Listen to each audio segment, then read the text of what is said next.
let's see. Yeah, they are less expensive, I imagine. Oh, wow. Yes. Okay, if you could, like, revoice anyone in Full Metal, who would it be? If I could revoice, if I could be somebody else in Full Metal Alchemist? Oh, wow. I really liked Mustang. Honestly, I wouldn't steal that from Travis, but there was almost a time where Travis and I had both auditioned for Alex Louis Armstrong as well, and we sounded remarkably similar. If you ever see Travis, you should see if he can do an Armstrong impression for you, because it'll probably sound very similar to mine. Let's see. Yeah, I really, obviously Mustang would be a great character to play. He seems like the type of character I could play. That or Al. I'd like to be Al. I think it'd be a lot funnier if it's like, Ed, what have you done to me? I sound super old. I have this huge deep voice. And then just make all of his lines completely badass. Like, just like, instead of like a scared boy inside, it's just some really angry dude inside. I think I've got an idea.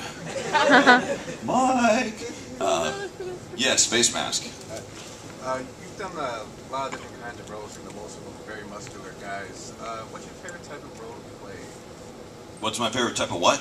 What's your favorite type of role to play? Like, if you had a choice to play a certain type of role, like a meathead, or no offense. No. Like I like playing all different types of characters. The only people I really don't like playing are like I'm sorry, but I just don't like playing like real emo boy characters and stuff like that. Like I never get cast on that probably for that reason. I don't really like shows where I have to play somebody who's super nice, because I can't even fake that really well. I once did an audition in Dallas for this show they were producing, and it turned out to be like this really thick, deeply Christian-based show, animated show about something or whatever, and the dad in the shows who I had gotten an audition for, and his lines were just like, "Hey there, Snugglebubs. Would you like some of my super strawberry pancakes," or whatever? And I got out of the audition, I just wanted to like roll around the dirt to get like the happiness off of me, and I knew I was not going to book that, because they could probably just tell in my face that I just that I had gas the entire time. Was not into it, but good question. Yes. I have a favor and a question to ask. Favor is, in the Vegeta voice, could you say that Mo Chocolate is over 9,000, please? Who? Mo Chocolate is over 9,000. Mo Chocolate. Mo Chocolate is over 9,000, I believe. Thank you. And if Hollywood was to ever make another live-action Dragon Ball Z film... Oh my god. No. Never. Oh, wait. I'd say let him make it. Come on. Seriously. No. It doesn't hurt anything. And we all get something to laugh about it. That movie hurt my childhood. Everything. But my question is, and they were to approach you to play Vegeta, would you play him? Sure I would. And I would be just as appropriate of a cast as anybody else in that scene. Like, what are we going to do about his hair? Well, just don't do the hair. Don't worry about it. Vegeta's bald. Exactly. He lost his hair in an accident. Exactly. Of course I would take it. Yeah, if they wanted me to do it, of course I would do it. I would have no shame in doing it whatsoever. Not at all. I would totally take it. That movie was so good. Oh, so good. I was so sad too, though, because it wasn't as good as I thought it could be. You know, especially Stephen Chow is freaking awesome. Like first time I ever saw Kung Fu Hustle, I was like, this is a Dragon Ball Z movie right here. Like, it was, and I was so excited when I heard he was the director. It's just, I think it just got too tied up between like licensing and Japanese can be very difficult to work with sometimes, only because they're very protective of their properties. Like, they do not want you to mess up anything. Literally, I've heard of stories of people and their like licensing where they'll go back and forth for weeks because the color of the yellow in Boma's outfit for the toy needs to be crunchier. And what? yeah, I'm not kidding. Like they're using weird adjectives, like going back and forth, like trying to get something right. So I imagine that happened with the Dragon Ball Z movie too.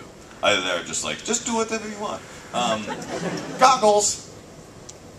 How was working with Vic and on Tsubasa? I didn't get to work with Vic a lot on Tsubasa because he kind of came in after Chris Patton had done a lot of it. Did you know? Was that actually known? Is that public knowledge that Chris Patton played part of?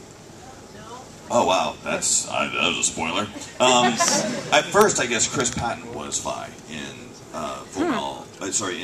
Tsubasa, and because of he got sick, I think Vic ended up coming in to do that role. And so a lot of his stuff he recorded a little bit later. Wow, I can't believe I'm the first person telling you guys that. Don't tell anyone. Don't tell Vic especially. He has a big temper.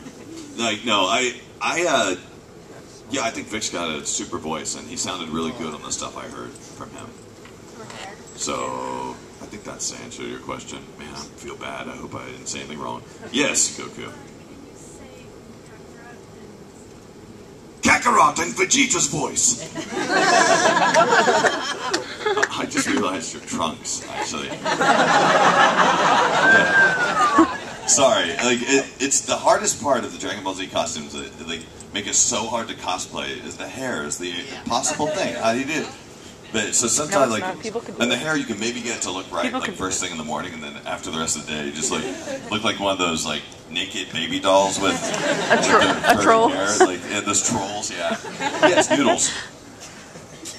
That's his nickname, by the way. Noodles. In Final Fantasy, when you play Garland, what's your favorite quote? My favorite quote from Garland is the only line I can remember.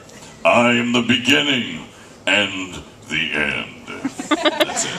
I was, oddly, a little bit of trivia, I was cast as Garland without auditioning for him, which is pretty cool. My agent said somebody in California wants to use you on this Final Fantasy game. Like, wow, that's awesome. As it turns out, the voice of Garland in the Japanese version was the same guy who voiced Alex Louis Armstrong in Fullmetal Alchemist, and the guy knew that because he worked for Square Enix, who produced the Fullmetal Alchemist games. They thought it'd be neat, and I think it was neat too. So yeah, that was nice. Let's see. If you are cosplayed as Vegeta, you actually do get to ask more than one question. So let me go. What is the Fictional characters. Most of them are just jerks. personality or their background that would give someone like something to go off of and feel better about themselves? I don't actually. Maybe Kuwabara, perhaps. He was awesome. He was just a regular dude that learned how to do something pretty cool. He learned to harness the power of his tickle finger or whatever. I have met a lot of people throughout the years who've been really inspired by the Dragon Ball Z series, only because it encourages you to like never give up, and I don't think Vegeta was very inspirational to most people. But Piccolo might have been. Like Korin. Yes, Korin was a wise sage that taught people to really want to attain something, and turn out it's nothing. Sacred water. No, it's not. It's tap water. Let's see. In the far back.